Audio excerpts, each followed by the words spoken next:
Hello everyone, thank you very much for joining us here today on this webinar on how to do marketing as a social enterprise. I'm Chris Morgan, I'm the membership executive here at SE UK, and with me is Jane Thompson. Jane is a freelance marketing consultant and works as well with Social Enterprise East of England, so some of you may already know Jane. Jane, thank you very much for being here and for doing this webinar. I'll hand over to you to get started.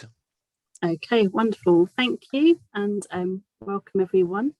I'm just going to open up my slides for you. Can everyone see that okay? Good to do. Thumbs up, Chris. Thank you. So welcome. I titled my presentation this because I thought it would get some interest, because I think it's over the years it's the most common thing people say to me. And well done to all of you, because you've come to this webinar. So you have got some time for some marketing. So that's a great start.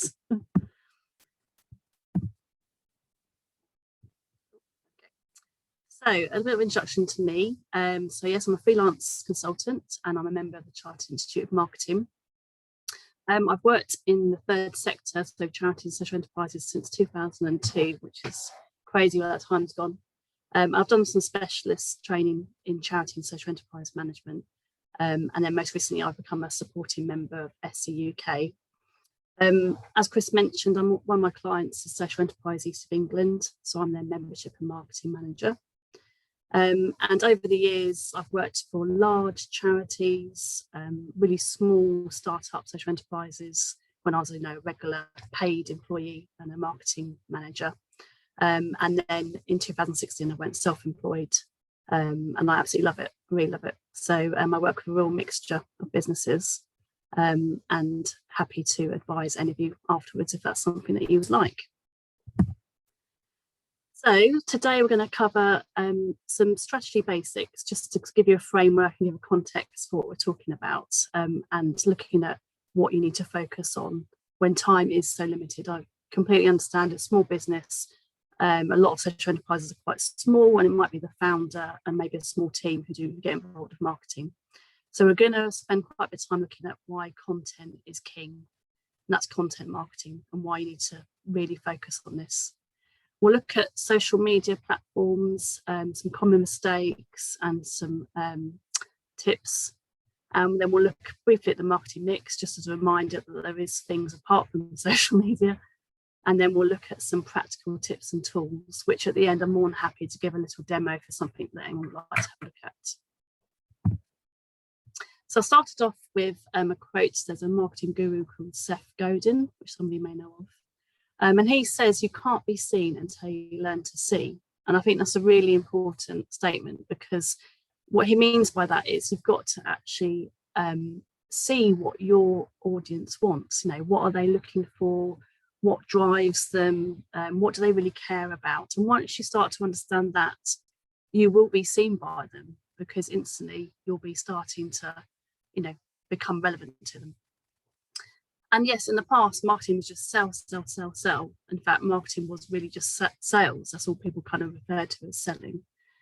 But it is a science on its own, and it's not about just spamming everyone and just repeating yourself constantly. You have to really focus on how your service can change things, and that's what is interesting to people. It's nowadays, it's about stories. It's about stories that really resonate with people. Connections. People want to feel connected and feel they're part of something much bigger than themselves, and they want something from you. They want something that genuinely helps, makes a difference. And I've got in that speech bubble there, as social enterprises, you're in the absolute perfect position, because you do this. You're not trying to sell a widget and then trying to put some social spin on it. You're trying to change some kind of social environmental problem. And you really have to come back to that again and again. I can't stress it enough, because you've got a really fantastic opportunity.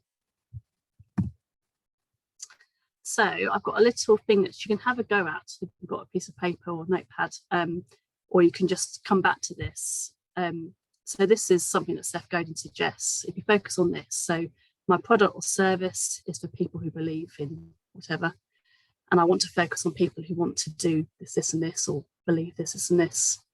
And I promise that engaging with what my social enterprise offers will make you whatever. So have a little think about that. To give you an idea, for myself, I mean, I would say that my business is, I want people to believe that their social enterprise is important and gives impact. Personally, I think I want to focus on people who want to make a difference to society. That's why I specialise in working with businesses with a social or environmental purpose. And I promise my clients that when they work with me, I want to make sure they get more notice. That's what I do, and that's what my overall aim is. So maybe have a think about that yourself in your business. It could even be something you use with your team. It's quite a good little team exercise to do that you can quite easily do over Zoom or in person. Just helps kind of refocus things. You can put it by your desk, revisit in a year, see if it fits in with your business strategy. So permission marketing. So this is very much about, you need to earn the respect of everyone you work with. So it's not just the people who buy your product or service. It could be the people who buy that service, but it could also then be a separate end user, depending on what it is that you offer. And permission marketing is about earning their respect and just constantly telling your story in an authentic way, drip by drip, day by day. It's not about spamming them, like I said earlier. It's about being consistent and genuine about what it is that you're trying to do to make a difference.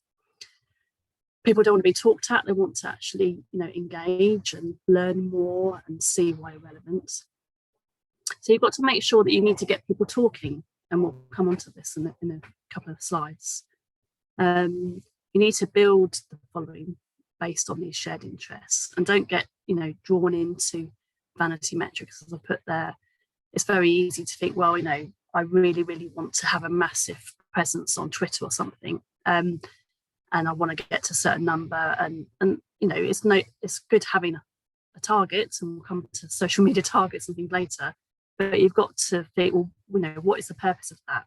Are you actually going to talk to these people? Are you going to offer them something? Are they going to go and look at your website afterwards, for example? So just be mindful of that. So you may think, well, that all sounds great, but I've got no time. Hence why on this webinar topic, where on earth should I start? So I think really content marketing is where you should start. And content marketing is important because it answers your audience questions. And to build this community of, customers, clients, end users, beneficiaries, however you call them, you need to organise them and get their support. You need to organise and lead them. So that means you need to invest in them. You need to show empathy, what it is important to them. Understand what their needs are, what things are they really passionate about, what topics are important, and then serve them with whatever it is you offer, and again, and again, and again. And that is how, successful brands do well.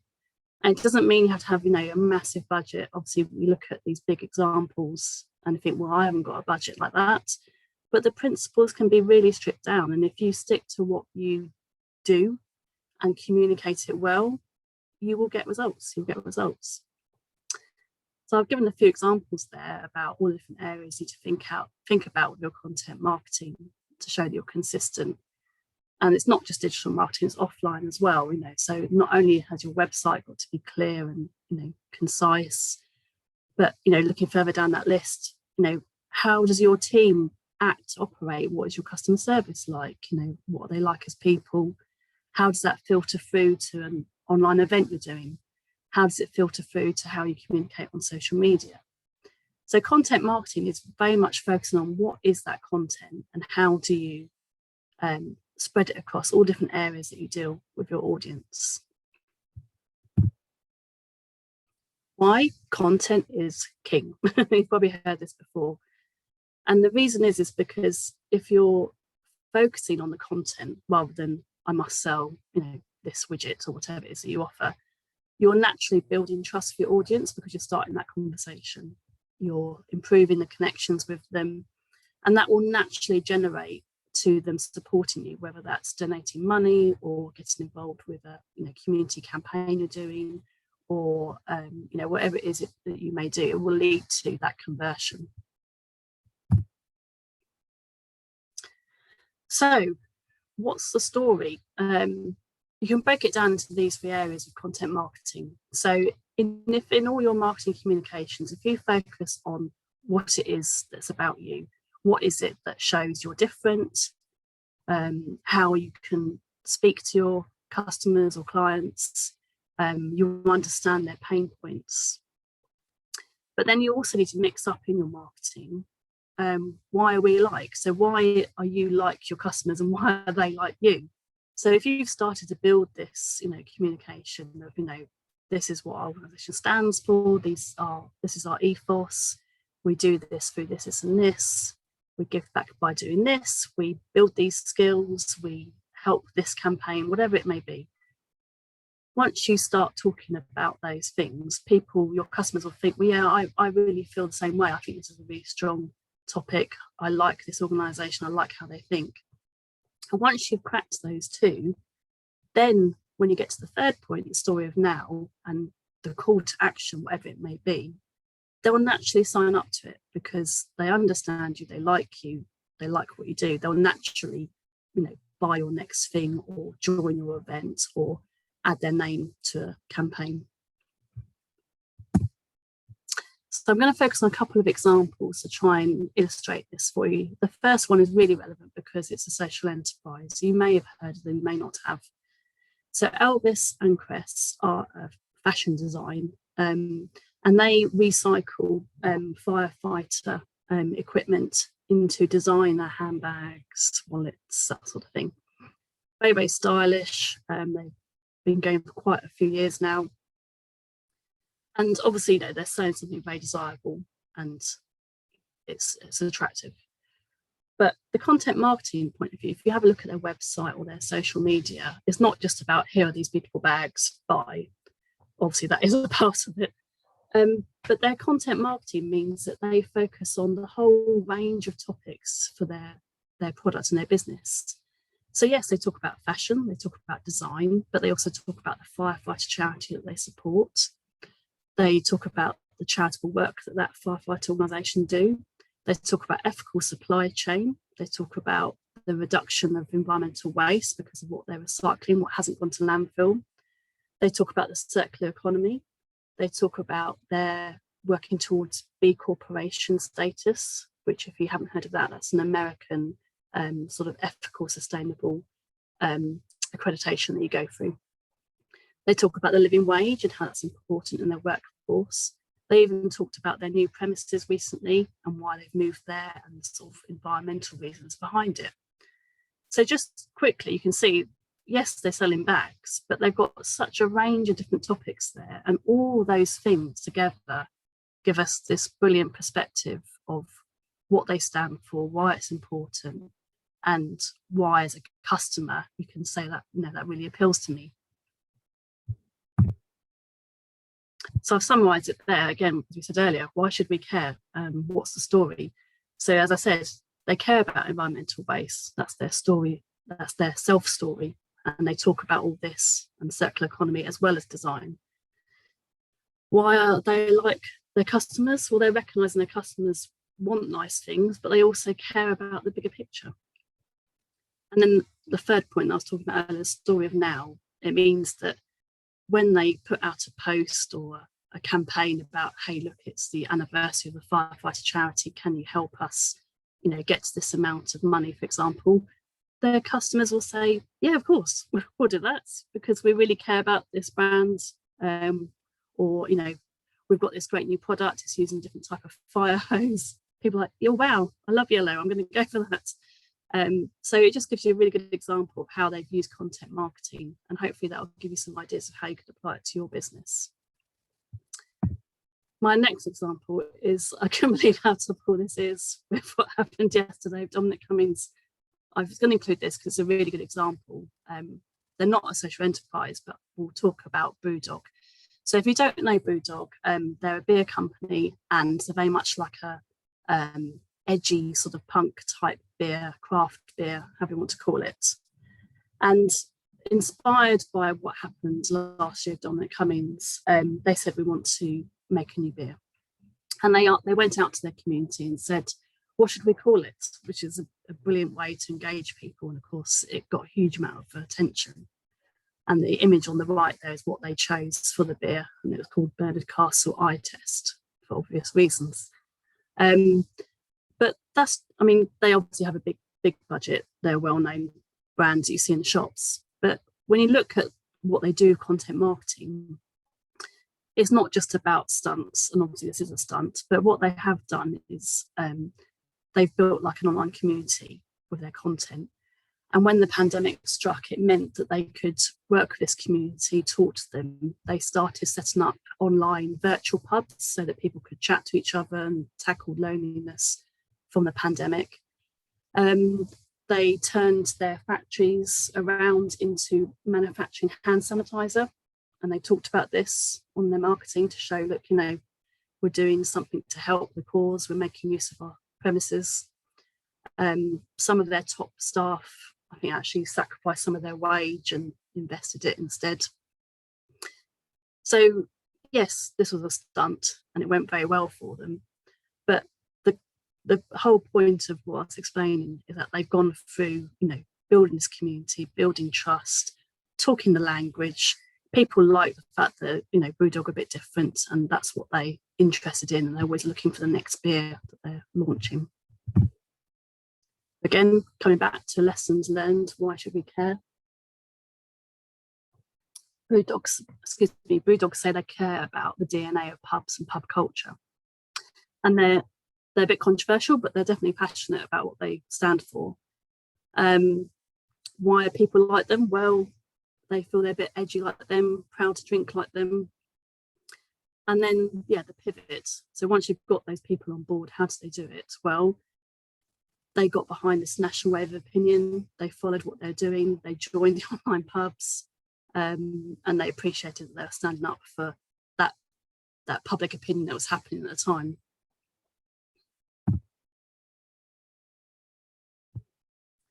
So what can we learn from these sort of examples? Well, as I was saying, stay true to what your beliefs are. Don't worry about what others are doing in your sector. It's really easy to kind of just look over your shoulder all the time. But if you invest, especially when time is short, if you really knuckle down and think, okay, I'm going to focus on what it is that we do really well at our social enterprise and communicate them clearly, consistently, then you will, build that audience, build that community, and just strive to lead from the pack is what I'd recommend. So how can you do this day to day? A number one tip, first of all, is plan and be realistic about how much time you have. If you think, well, I'm only going to have a couple hours a week really to spend on marketing, then just break it down. Think, how can I do this? And we'll come to some tips in a minute on how to do this.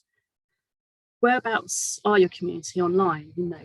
Have you really analysed where your key customers are or where your influencers are? Are there real pressing issues in your sector that you want to talk about? Are you an expert in something that people will be interested to hear about? Can you harness that? If you're still struggling to know where to start, how about building some personas to help you focus on what it is you offer? So, pick 3 types of customers or clients or beneficiaries, however you call it in your business, and give them a little identity, call them Bob, Susan, and write about, what do they read, what do they watch, what do they wear, where do they go, what do they shop? And it will start to give you some ideas. Okay, these 3 people, Bob, Susan, and Jim, are just like our customers, and we need to keep those in mind. And that will help you with planning your marketing. And then my last point there is to stop procrastinating. I think people are really nervous, especially with social media, to just write it, just do it. It's no good just keeping these ideas in your head. And once you start doing it, you just get into a habit of doing it. And I think people are really worried about, people will think I'm talking too much on Twitter or I'm posting things too many times. Believe me, you can't post too many times. We'll come to this in a minute in terms of how to make sure you structure it in the right way, but people won't see it every time you write it. You need to just keep doing it. So looking at your marketing, say you've only got a couple of hours a week, what are your pain points? and this will help you work out where to start. Do you feel you haven't got enough content to even start talking, on social media or planning an event or whatever it may be? Or can you brainstorm yourself or with your team about, what it is you stand for? Have you had some feedback or some case studies? Could you start at the very basics about what is your social mission and maybe talk about that a bit more and what the ethos is? Have you got too much content? You don't know where to start? Then you need to be realistic about what is really important. Some will have pet projects, and maybe the pet project needs to be put down and, split things down by what is really important. Can you get some temporary help to maybe just get you in a pattern of, getting on with your content marketing? Do you feel you're not organised or overwhelmed? Can you drop some of your marketing channels? Especially social media. People think I've got so many different social media accounts and I can't cope up with this. What do you actually need? And it comes back to, where are your customers? Yes, it's nice to have, Instagram if you really enjoy using Instagram yourself, but are your clients on there? Are your customers on there? And if you've got no time whatsoever, have you got budget? Could you carve out a bit of time for maybe, one member of your team to spend a bit of time on this? There's the Kickstarter scheme at the moment. Could you get an apprentice? Could you partner up with someone or get someone to help you? So I touched on this a little bit. Social media platforms, you have to focus on where your customers are. Yes, you may love Instagram and you want to be part of it. And I'll have this so many times with clients say, I want to be on Instagram. Why? Is it because all your customers are on there or you just like it? It is really, really good for some brands, but it's for brands and businesses who are very, very visual, especially, clothing, food, beauty, very visual brands. And if you decide to go down that route, you need to invest a lot of time and money into the sort of photography side, because that's what Instagram is built on. Are you busy posting content to Facebook, but actually your industry are having lots of conversations on Twitter using, hashtag social enterprise or hashtag, arts therapy or whatever it is you may be? Are you posting some great things, discussing with your peers on LinkedIn, but you're not actually talking to your end users who are all on Facebook groups, for example? And are there some quick digital wins that perhaps you haven't quite cracked? Have you got a Google My Business account? Have you set up your Google Map linked to your Google Business account? That alone will improve how your website performs. Have you looked at your search engine optimization? Do you regularly update your website? You don't necessarily have to pay for a really expensive SEO expert. A really easy way to improve your website performance is to keep refreshing the content every week with, a small blog post, links to, something you're referring to in discussion. All of that will ensure that Google recognises your website as current and accurate, and will naturally improve your ranking. And be aware that different content gets different results. Video content is the #1 way to get more visibility, because all the social media platforms will prioritise video over anything else. And you have to bear that in mind in terms of, if you're just posting something without an image, if you're just writing text, it won't do as well as if compared to if you have, text and an image, or a mixture of image then a video. So some common social media mistakes. I mentioned earlier, focusing on the wrong social platform for your community. It's very unique to what it is you do, but you do need to bear that in mind. Not being engaging enough or personal. So are your, messages very sort of business-like? Don't be afraid to reveal what goes on at your social enterprise, your team meetings, your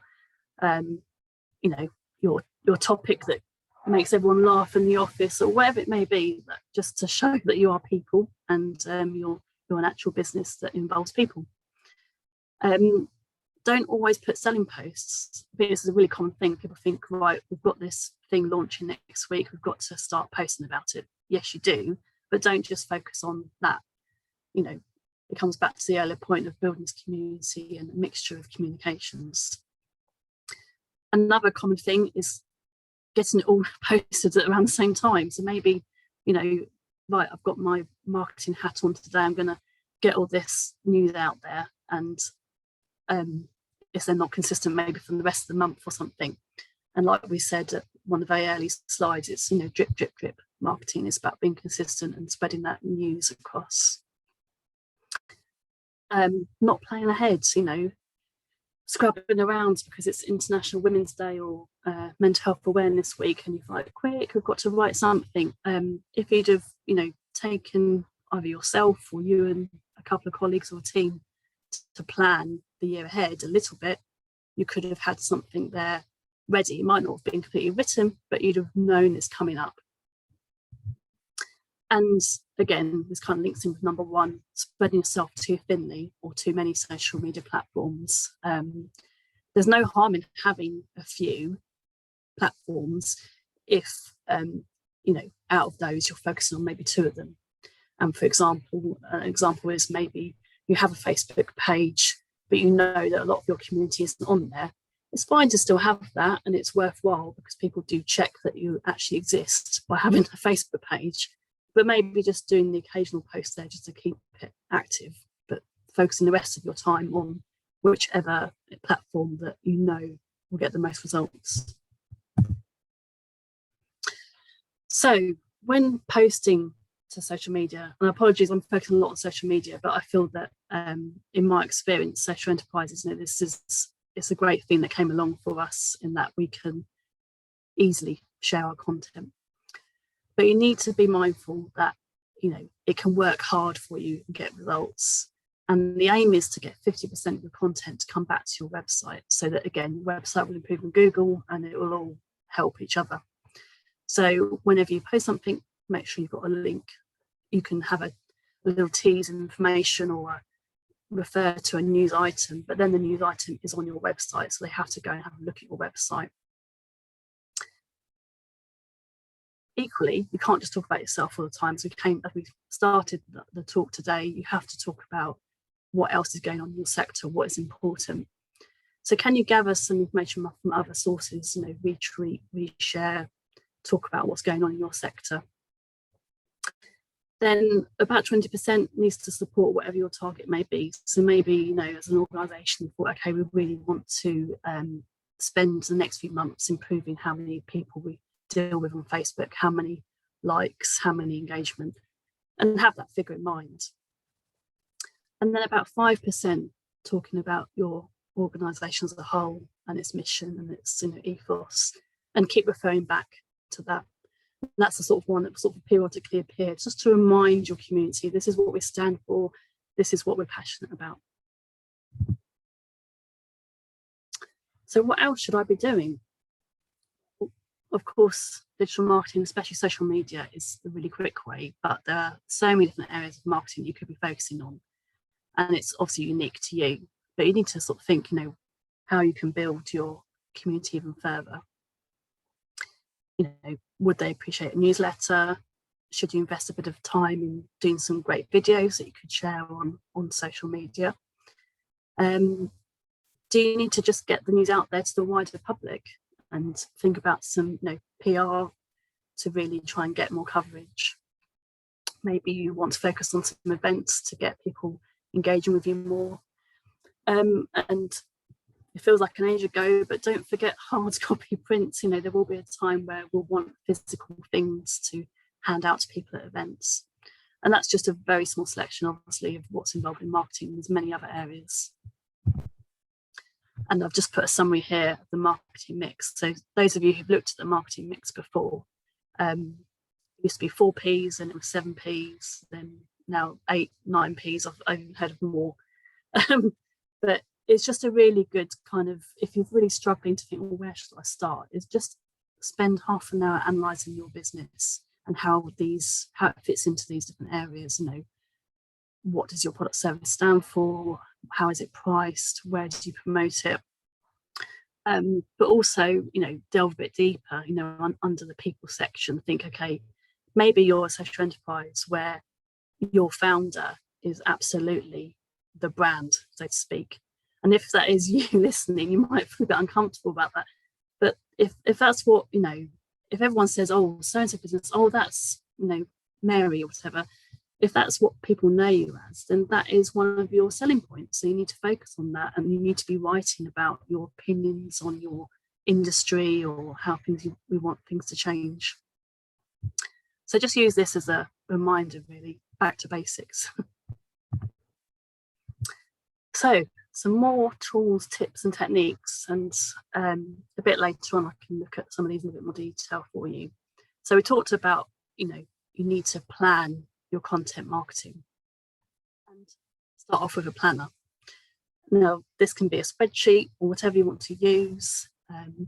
It could be, as a team, you want to use some software to kind of keep ideas in one place. And I highly recommend Asana, Trello. These are all online platforms that can help you organise tasks and projects and ideas.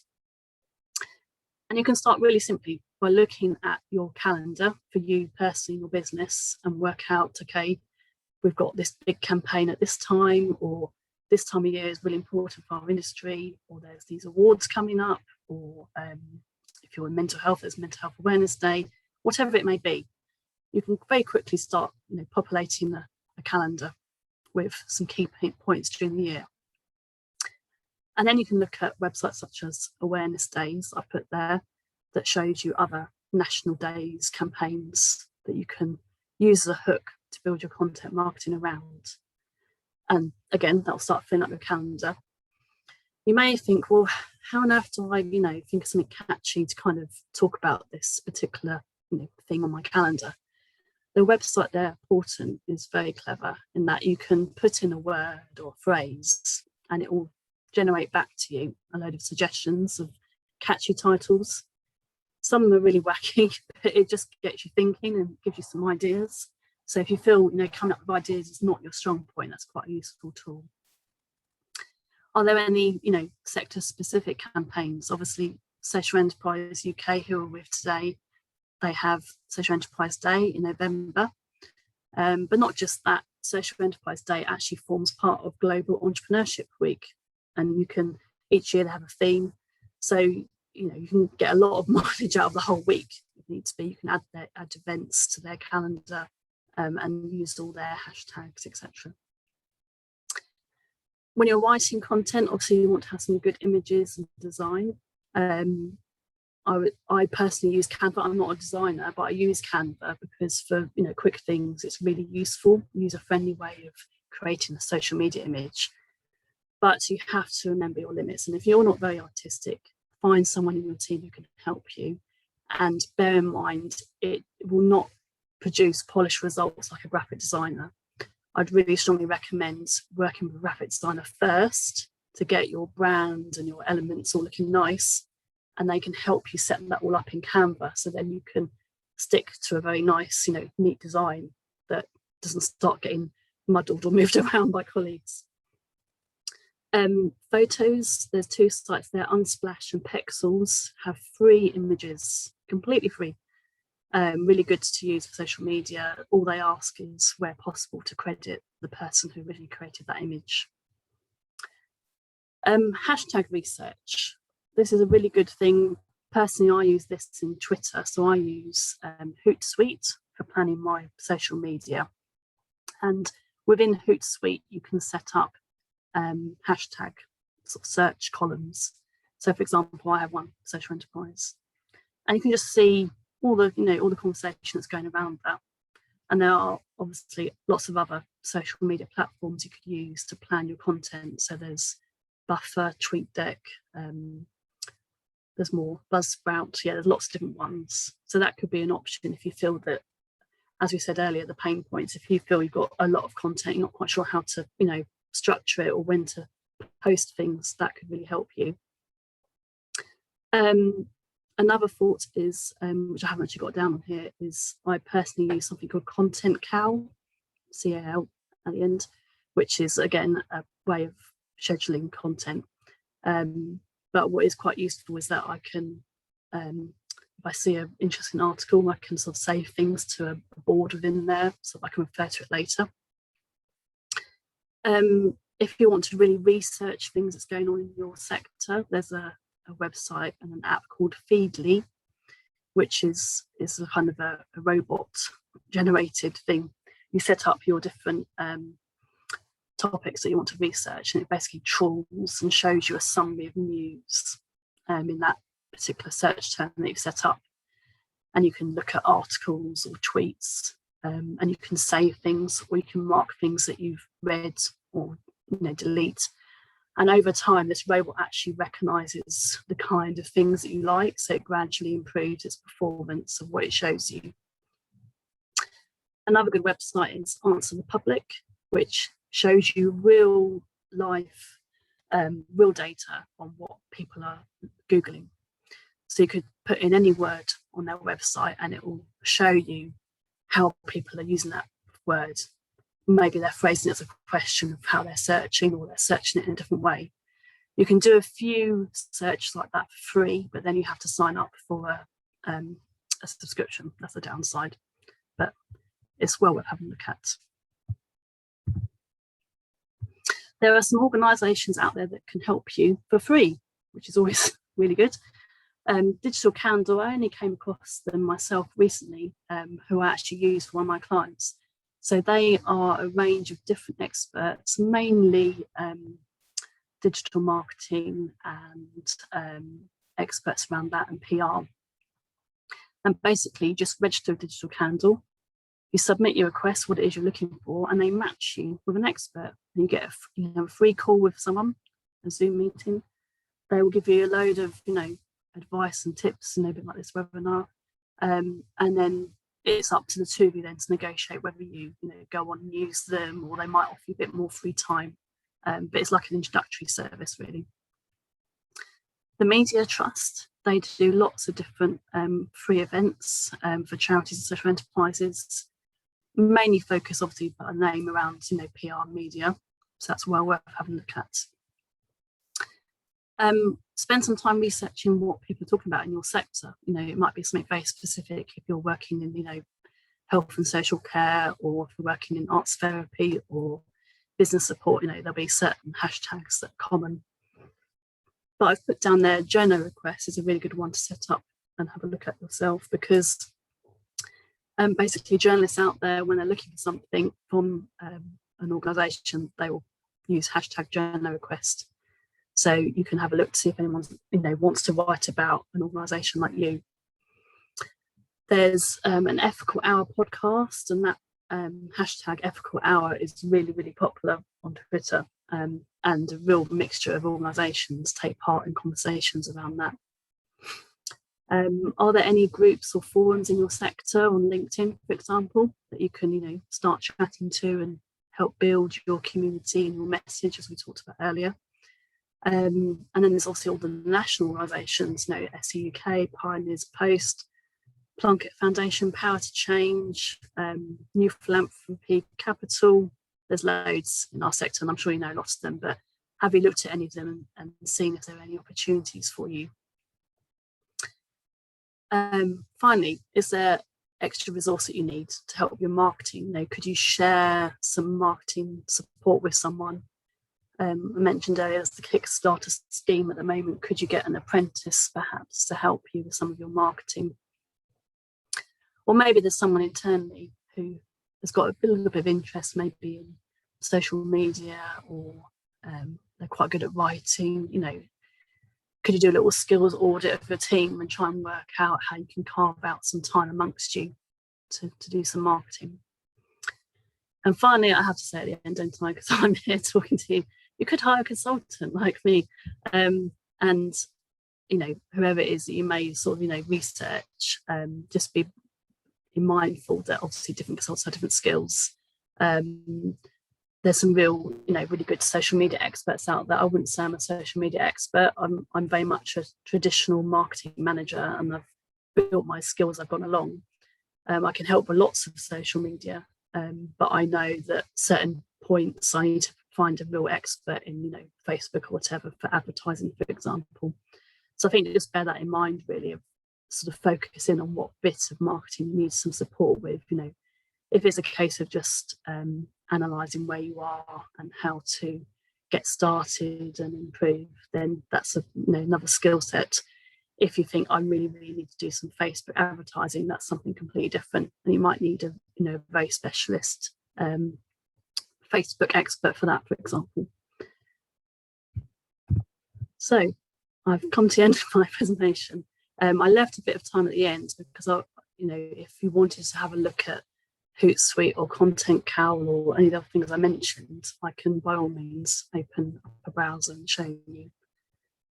So I'll hand back to Chris.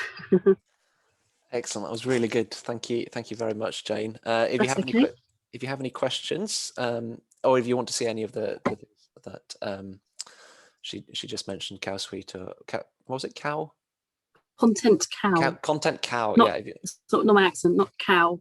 CAL. Content Cal. Sorry, not apologies. A cow. Sorry, that'd be my Cambridge accent. No, I do. That's quite a funny one for the recording to pick up on. Yeah. Do just drop that in the Q&A box. I've just seen there are a few people who've asked for the recording and the slides. We will be sharing those with you. I think tomorrow they'll come out automatically to all of you who've attended, so don't worry about that. You'll be getting them. We have got a few questions coming in already.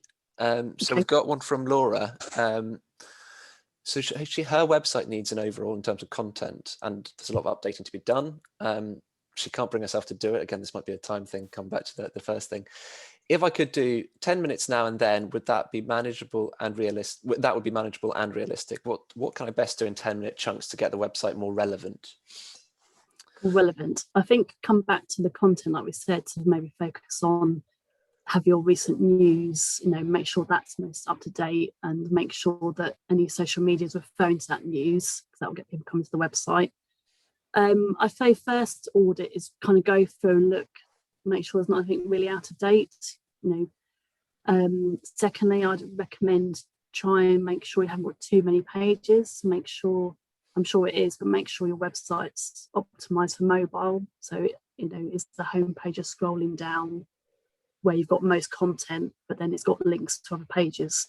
If you've got a more traditional, older website where you've got all the navigation and drop-down pages at the top, vast majority of people will struggle with that on a mobile and a tablet.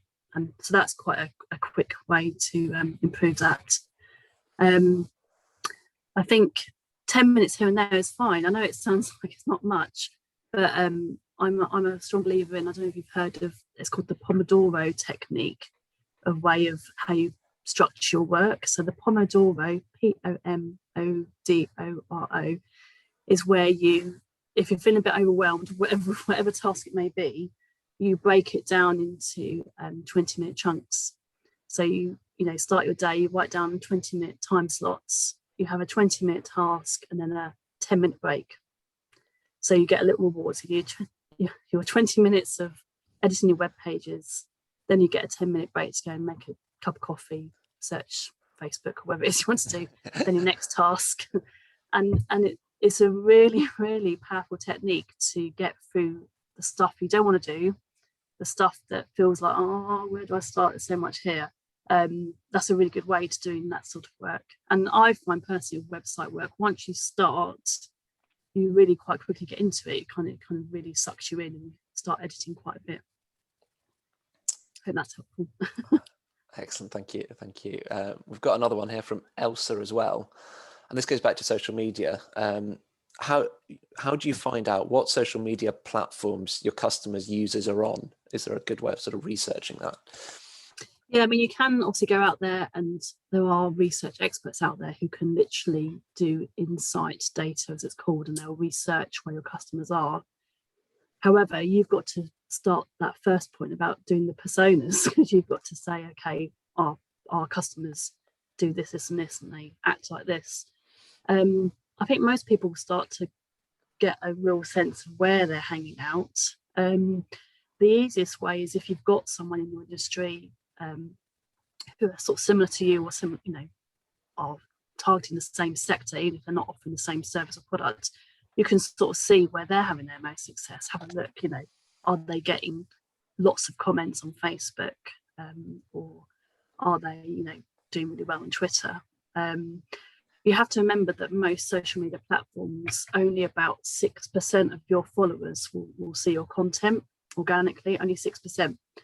So it's all very well put information out there, but you have to get people engaging, liking, commenting, resharing. So if you can see someone in your sector who's getting that traction, you know, they're getting lots of people commenting and sharing, then that's a good place to start to apply it to your business. Excellent. Yeah, that sounds good. Okay, we've got a question about marketing consultants here. So this is from Kate. Okay. Thank you very much. This is really good. Find marketing tricky, and this was extremely useful. I had no idea Google was checking my website for recent content. So that's always a good thing with SEO. That is how SEO works. So it used to be a case of you got an SEO expert and they say, I can guarantee I can get you to the top of Google. And that's how it used to be. But now Google is constantly crawling on your site to see if it's up to date and relevant. So if you've not added any content for weeks, months, years, you instantly drop down the Google search. That's the quickest way of improving that. Excellent. But Kate also wants to know, how much does a reasonable social media marketing consultant cost, which I think is... social media, I've seen anything from £20 an hour to £50 an hour. It just depends on, I suppose, how much experience that person's got. It often depends, you know, you can get people in different countries will charge different amounts as well, of course. I think if you're going to get a social media expert, you need to really look at what sectors they specialise in, and have a look at, you know, what kind of examples can they give you. Like anything, if someone's good, they'll be able to say, oh, you know, have a look at this account and you'll see what I've achieved. Excellent. Yeah, that's good advice. Got another one here from another Kate, different Kate this time. Lots of interesting points. To include all aspects of what you're doing and how you're doing it, like with the ethical philosophy, social enterprise side of things, would you suggest putting what you offer first and talk about the approach in a later tab, such as background onto the business, such as a background to the business section? Sorry. Is she talking about website there? Is she? Yeah, I'm talking about website there, I think. Okay. I think, yeah, it's a bit like when you have like me doing a presentation today. Obviously, you have to give people some context of who you are, where you're from, and all the rest of it. But that isn't the main reason why people come to a talk or look at your website. So you have to lead with that social mission and ethos, because that's what, you know, draws your eye. And you read, you know, you soon get a sense of what they're about, and then you can have a look at the page. Okay, so who are the founders, and you know what their background. You can dig a bit deeper. So I think always, yeah, in communications, lead with the social cause, you know, why you exist. Yeah, that's really good advice. We've got just one final one here. Anonymous attendee. This is about your 30-minute free Zoom offer. How long is that available for, and how do we apply? I think we can be able to share the details. Yes. So my offer, for all attendees, I'm more than happy to have a Zoom consultation with you. So it could be looking at your overall marketing strategy, or you want to have just a review, or you want to look at, you know, digital marketing or event marketing, whatever it is, whatever your pain point is, maybe. I'm happy to offer that as a way for free 30 minutes. I'm happy to offer that, you know, all the way into the summer. I don't mind at all. When someone gets in touch with me, you've got my details. Yeah. I offer that to all my clients out, you know, or potential clients rather, in my business as a, you know, an introductory to kind of talk about what it is that you want to achieve. So that offer is for all of you. Excellent. Brilliant. Okay, shall we have a little look at Content Cal. Content Cal, yes. L, yes. Not L, not a W. So let's have a little look at that. Let me just open it up in a second. Talk amongst yourselves while I open it up, and hope that I'm logged into it, so let's not slow it down. So, Content Cal. So Content Cal you do have to pay for. Let me just do share screen again. Just one moment.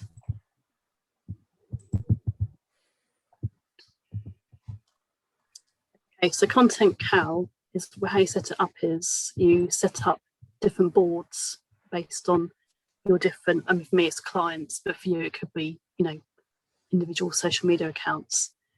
So, for example, if I look at Social Enterprise East of England, which is one of my clients, and what it is there's a hub where you can save content. But what you can do is when you're writing your content, you can have it all synced up with all your social media accounts here. So I've got Facebook, Twitter, LinkedIn. You can write your item, add your media, add your hashtags, and schedule everything. So it means you saved an awful lot of time. You can preview your posts. It will tell you, I've got Twitter selected, so it tells you obviously here how long you've got left to write.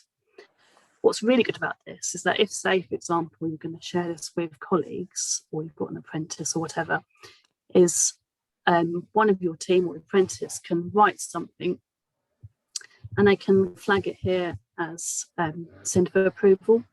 So as a manager or supervisor, you could then log in and just check what someone's written and say, yeah, that's okay, untick, that's all right to be posted later this week. So it means that someone could work on this, on content that's quite a way in advance. It just improves the kind of workflow, really.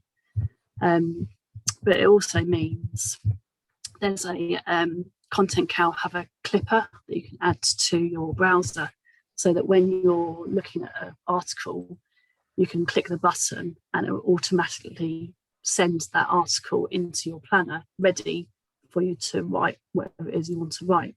You can even sync Content Cal with MailChimp and WordPress blogs. So you can actually sort of start writing the bare bones of a newsletter or blog post as well. So it's pretty powerful. It's expensive, you have to pay for it, but it's based on how much social media accounts you're going to use. So, I mean, it's much more expensive than Hootsuite, for example. But I hope that's useful. Can we have a little look at Hootsuite as well, just to wrap it up there? To compare. Just to compare, yeah.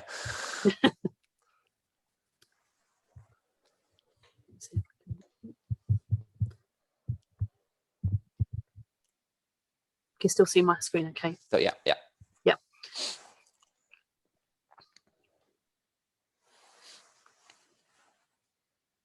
So Hootsuite, again, is divided up with how many accounts you've got.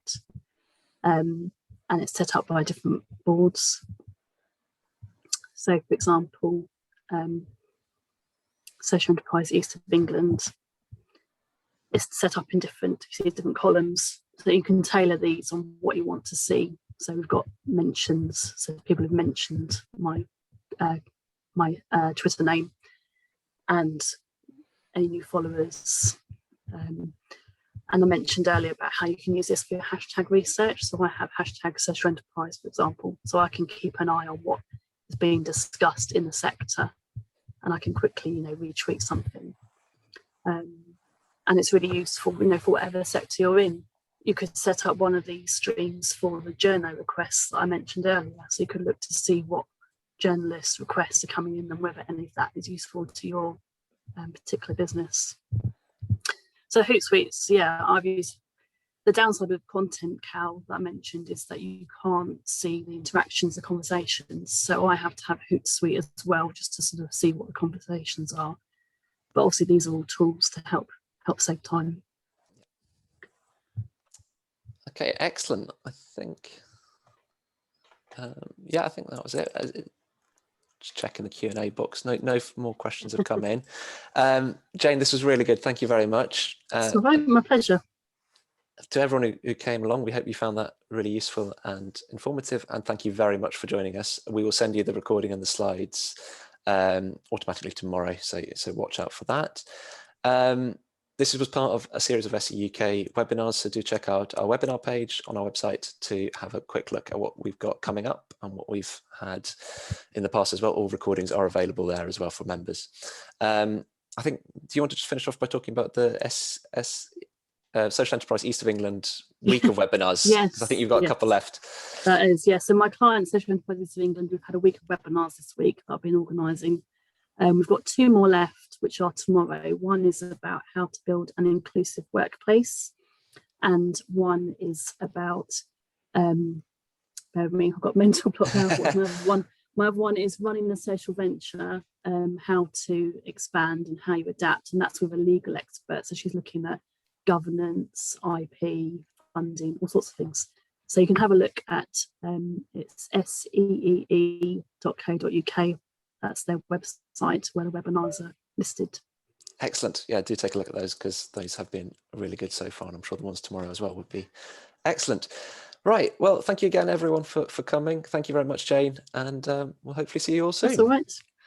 Thanks, guys. Thanks, everyone. Thanks, Bye-bye. Chris. Bye. Bye.